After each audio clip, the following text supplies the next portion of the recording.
Welcome to aidensmorphingpythons. 2024 Reptile Supershow here in Anaheim. Nice big venue.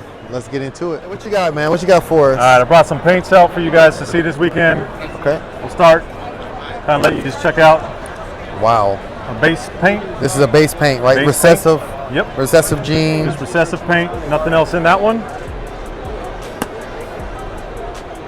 So paint really disrupts that belly, that side pattern.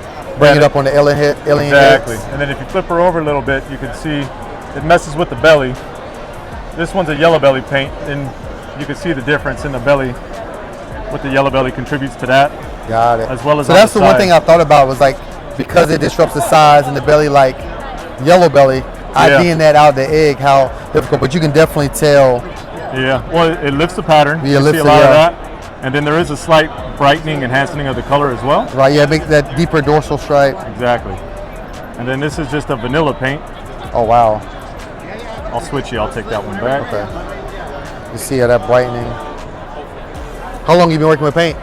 About 3.5 years now. Oh, nice, okay. Do you have it in any other recessives? I'm working it in a True Ghost, so hypoxanthic. Oh, nice, okay. And that's primarily where I'm going. I had some clown, released all that, producing some hypo DG tests as well, but primarily I'm focused on the True Ghost side of it, so the xanthic and the hypo. Nice.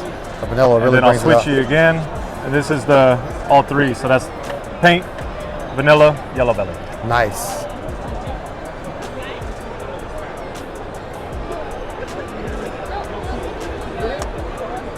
I'll kind of hold these with you at the same time so you can see.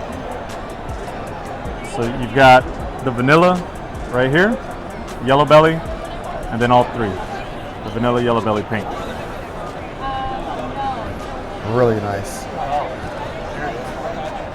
Really nice looking animal. So yeah, appreciate it. So you said ghost and xanthic. What xanthic you working with? I'm doing VPI and Limey he's doing the TSK side of it. TSK, okay. So he should be hatching out possible triples this year. And what's the name of your company? Enigmatic Reptiles. Enigmatic Reptiles. Okay. And your name is Travis. Travis. Okay, Travis. Yeah, that's paint is. If I was to jump into another one, except maybe like monsoon paint is right there. I feel like with other recessives, like I love puzzle. Yeah. So I feel like just getting that in there with puzzle. Absolutely. It should play well. Yeah. Because you're going to keep all the dorsal. Exactly. And it does well with the side patterns. Yeah. Puzzle's a good option. Okay. And then so what have you worked with any like color changing? Yeah. So I have. What would you say is the best gene that really is gonna so far compliment it the most? Red stripe has been one that I've really liked. And I can see that. Yeah, red stripe. Red stripe does well. Cypress does really well. Probably redhead. Well, I don't think anybody's hit the visual, but I have hets myself. Okay. And so really anything that's going to not reduce the size of the alien head is going to do well for you. Nice, okay. So once you go bell complex and stuff, you get into problems. You shrink it out too much. Right, yeah, you're going to leave just a little bit of room for pattern changes. So as long as you got alien heads to work with, you'll be able to bring in some colors and patterns. Has anybody did anything with pie with these? Because I know that also brings visuals. up visuals. Can you see it? Because you know that pie brings up that side pattern also. So imagine more or less like a genetic stripe pied, but you get some graniting coming up. Okay. That's kind of the same look you're going for. It came out better than I thought it would, that's for sure. So paint is what you really want to set your staple as? Absolutely. I've been working paint, and I got a lot of clutches this year for paint. Yeah. So where are you solely based out of? I'm in Eastvale, so I'm in SoCal. Oh, yeah, so right here, SoCal, okay. Nice. Well, it's nice to meet you. Great stuff, and I add paint. I definitely give you a call. Okay. Yeah, for sure. I appreciate it. We got you covered. All right, thanks.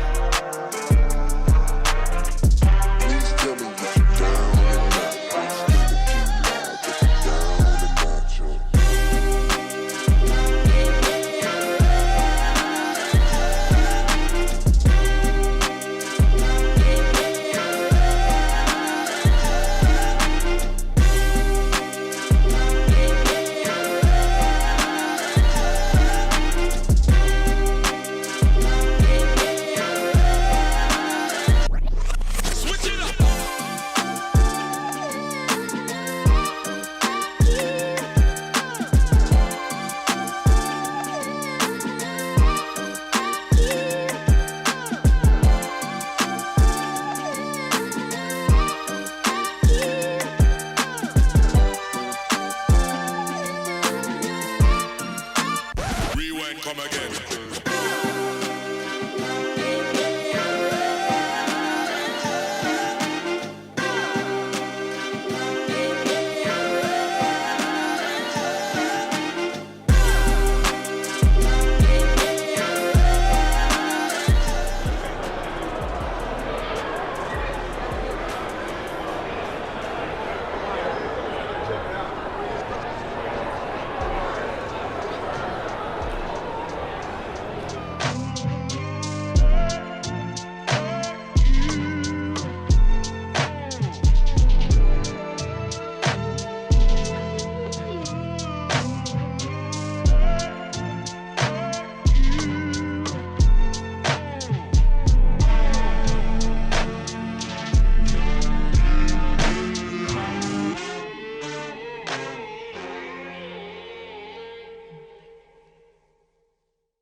Hey, how's it going? I'm Terrell. What's your name? Bree. Bree, and you're with Camouflage Creations. And where you guys based out of? We're in Corona, California. Corona. Okay, nice. Yeah. And so what do we have here? This is a male panther chameleon. He's an ambelobe panther chameleon. Ambelobe? Yeah, so the type of chameleon is panther chameleon, and then more specifically, he's an ambelobe. Okay. So, and his name is Night Owl. Night owl? Yeah. Is the camera even picking up all these colors?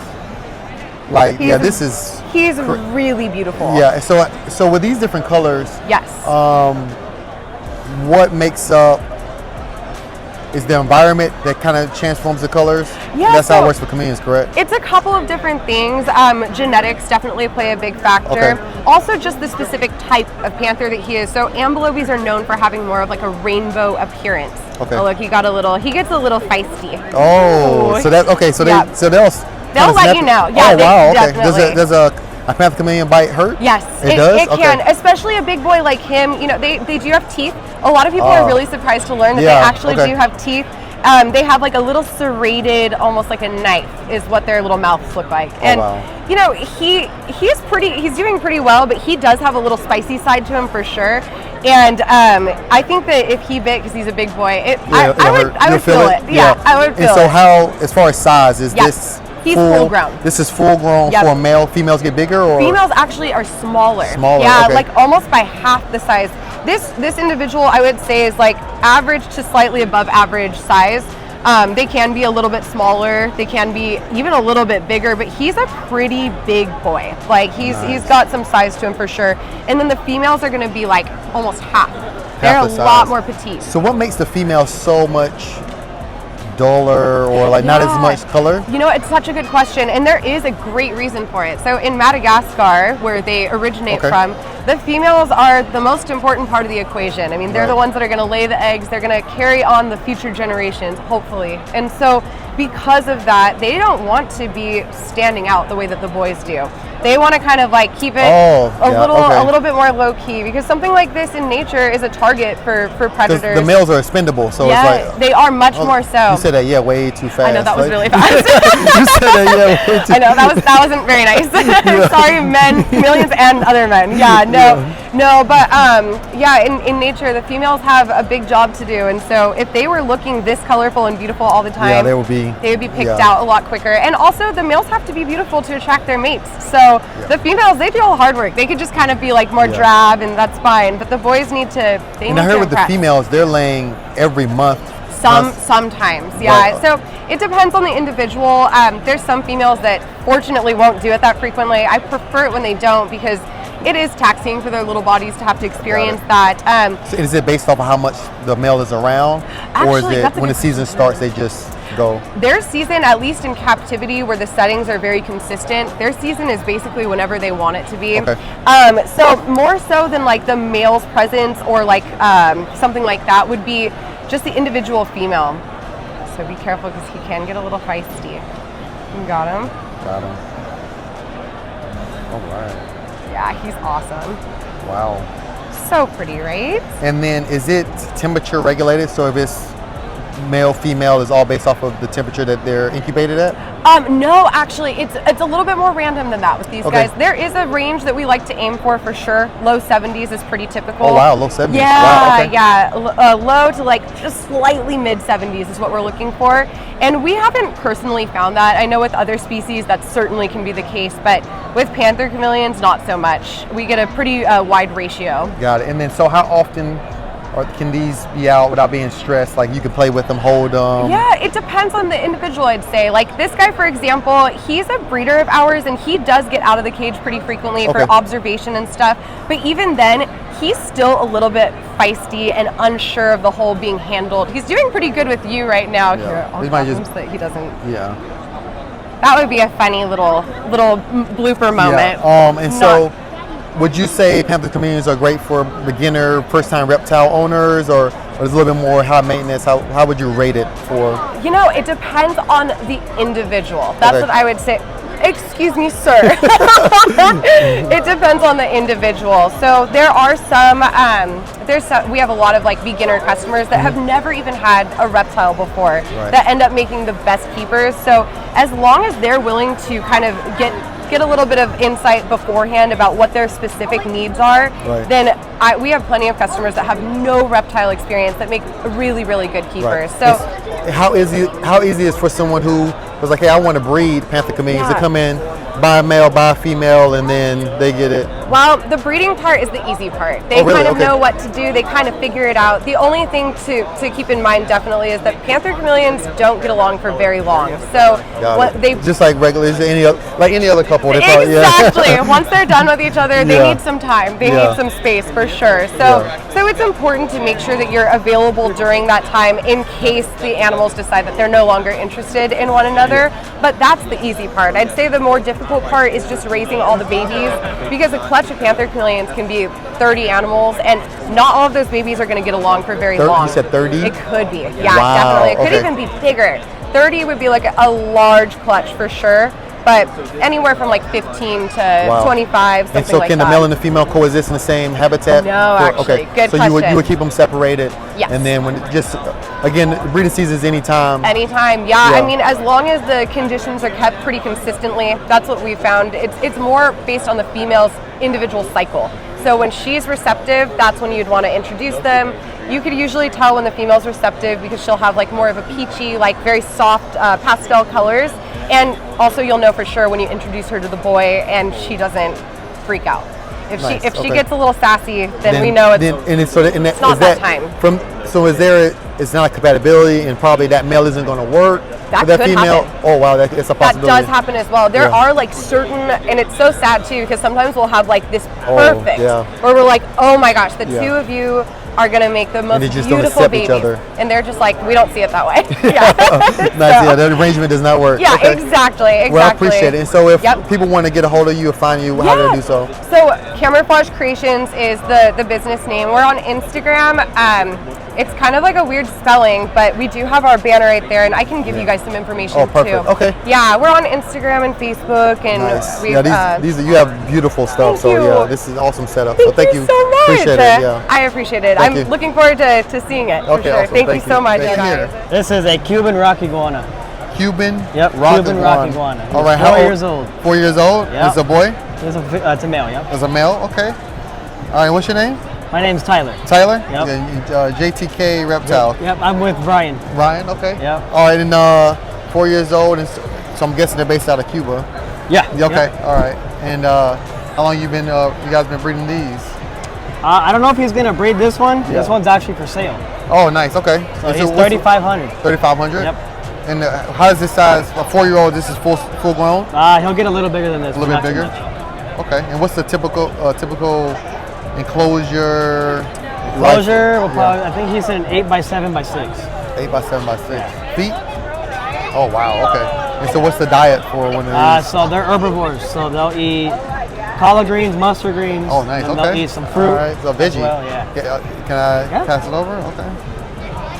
Like a baby. Oh wow, this is different. Definitely different. Okay. All right. Definitely pretty light. Yeah, just the feel of it, it's the texture. Yeah, right? Absolutely. Oh, there we go. All right. He's a big baby, that's for sure. So this is probably one of the closest things we have to dinosaurs, huh? Yeah. This is really nice. Absolutely. He is a big dinosaur is what we call him. Yeah. And then how long you guys been breeding? He's been breeding all his life. I'm saying you got like the company. He's been breeding for 20 years. 20 years, oh wow. 20 plus. Nice. How's the show going for you guys? Not too bad. Not too bad? You guys usually attend California? Yeah, he's based out of Long Beach. Oh, Long Beach. Oh, nice. Okay. He's based out of Long Beach, that's for sure. Awesome. All right, well, I appreciate it. Thanks. Of course. Thanks for having us. Of course. And how often do these guys shed? They never stop. They never stop? They never stop. Nice. All right, they appreciate never it. stop. All right, thank you. He is a giant baby, that's for sure. Come on, buddy. Oh, there we go. Oh, he didn't want to leave. No, he never does. Okay. Hold on. All right, man, what do we have here? Here we have a jungle carpet python female. She's about 10 years old and 8 feet long. 10 years old? Yes, sir. All right. So how long you been breeding these? Breeding carpet pythons, only 1 year. I have her babies right here. Wow, But nice. breeding in general, like 5 years. And so do they have litters or clutches? She lays eggs. So it's clutches, okay, nice. And then boys lay live birds. Really? Yeah. So Wow. they're already moving around. There's no So eggs. this is year 1 of breeding for you? Yeah, for And carpet so, pythons, yeah. and so what were you breeding before that? Ball pythons, Okay. boa constrictors. I have blood pythons, variety. Nice. So are all these kind of like docile like this, they kind of just, or can they be? I mean, like any animal who has teeth can probably bite, but the more you handle them, the friendlier they become. Yeah. And these are from Australia, and they live in trees. Okay. So basically, right now, you're like a warm tree branch. Nice. And so is this like the basic colorway, or they only come in like one color? No, carpet pythons vary in color. They even have these in albino. I have nice. albinos at home. Oh, nice. So they're yellow and white with red eyes. And what's the name of your company?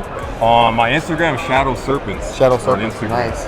Yeah, this is a beautiful animal, man. Thank and you. so this obviously is 10 years old, so this is the biggest it'll get. Yeah, she won't grow anymore. Maybe a couple of inches here and there, but.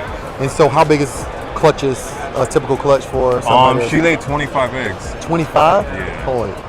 Wow. But during the incubation process, I'm not sure what went wrong, and only got 5 out of 25. Oh wow! So is that typical for them? It's hard to like I think it's colubrids. They have a hard. They're pretty difficult. So is it kind of like that with carpet pythons? People say it's hard to breed them. I did it, but it's just the eggs. You know, the 55-day period that you have to incubate them for. Yeah. So it's kind of like. What's the temp roll for of the those? dice. Yeah. 88 degrees. 80. Okay, so yeah, typical. 88 degrees for just a little. Well, these came out. I didn't have to cut them. Oh, you don't even have to cut them? Okay. They just were already out. Nice. This is Getting up close on her. yeah.